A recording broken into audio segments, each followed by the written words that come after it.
अस्सलाम वालेकुम नाज़रीन, अवां जो मेज़बान एहसान नारेजो अज ख़बरनामों सां गॾु अवां जी ख़िदमत में हाज़िर आहियां।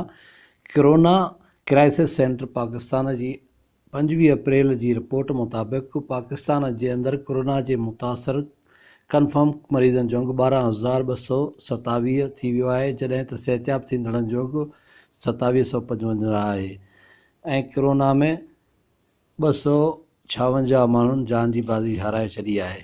ॿिए तरफ़ दुनिया में टोटल कोरोना वायरस जो मुतासिरनि जो अंग 2.83 मिलियन आहे ऐं सॼी दुनिया में फ़ौतियुनि जो अंग 1,98,000 ताईं पहुची वियो आहे, जॾहिं त सॼी दुनिया में सिहतयाब थींदड़ हिन मर्ज़ मां 7,99,000 माण्हू आहिनि।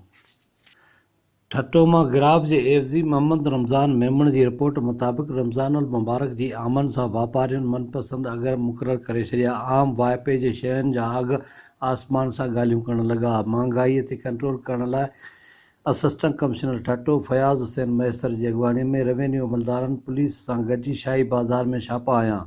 प्राइस कंट्रोल कमेटी पारां मुहैया कयल लिस्ट जे उबतड़ अघ वसूल कंदड़नि ते ॾंड विधो वियो। गोश्त, फ्रूट, सब्ज़ी ऐं ॿियूं शयूं महांगियूं विकिरो कंदड़नि ख़िलाफ़ कार्रवाइयूं तेज़ करे छॾियूं आहिनि। कंदकोट मां गिराफ जे नुमाइंदे अब्दुल ख़ालिक चाचड़ जी रिपोर्ट मुताबिक़ कंदकोट शहरी इताद जे अॻवाननि सदर आगा शमसुद्दीन पठान, सेठ नंदलाल, लियाकत अली ख़ान, मलक लियाकत अली खोसो ऐं तारचंद खे सलाम आहे, जिन ॿिए मरहले में 1,000 ग़रीब माण्हुनि में लॉकडाउन जो शिकार थींदड़नि में राशन जा बैग तक़सीम कया। अॻवाननि चयो त असीं राशन जा बैग विरहाए लॉकडाउन जो शिकार थींदड़ ऐं बेरोज़गारनि खे जूं तकलीफ़ूं घटि करण जी कोशिशि करे रहिया आहियूं। कंदकोट जे अवाम शहरी इताद जे कोशिशनि जी वखाण कई आहे, जॾहिं त हिन ॾुखी घड़ीअ में चूंडियल नुमाइंदनि ऐं हुकूमत तरफ़ां वार न करण ते अवाम सियासतदाननि मथां घणो नाराज़ आहे।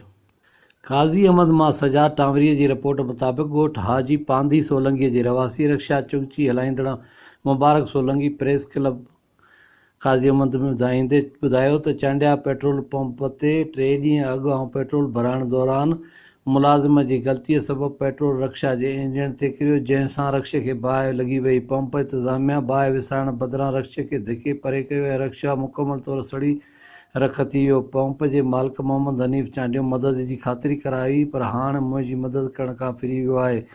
रिक्शा ड्राइवर जो चवणु हो त हीउ रिक्शो मुंहिंजो किश्तनि ते ख़रीद थियल हो ऐं बचड़नि जो गुज़रानो उन ते हो।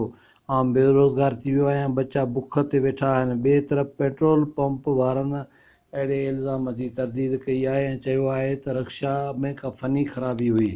अहमदपुर मां नादिर हुसैन नारेजो जी रिपोर्ट मुताबिक़ यूनियन काउंसिल पीर बादल जे चेयरमैन रईस कुर्बान अमन चांडियो प्रेस कॉन्फ्रेंस कंदे इल्ज़ाम लॻायो आहे त अहमदपुर जे भत्ताखोरनि ऐं ॾुहारियुनि जी साथारियुनि तरफ़ां 5 लख भत्तो घुर कई वई आहे ऐं भत्तो न ॾियण जी सूरत में तंग कयो पियो वञे, धमकायो पियो वञे त जेकॾहिं हिकु हफ़्ते अंदरि भत्तो ऐं सुठा राशन बैग न ॾिना विया त हू मूंखे जान खां माराए छॾींदा।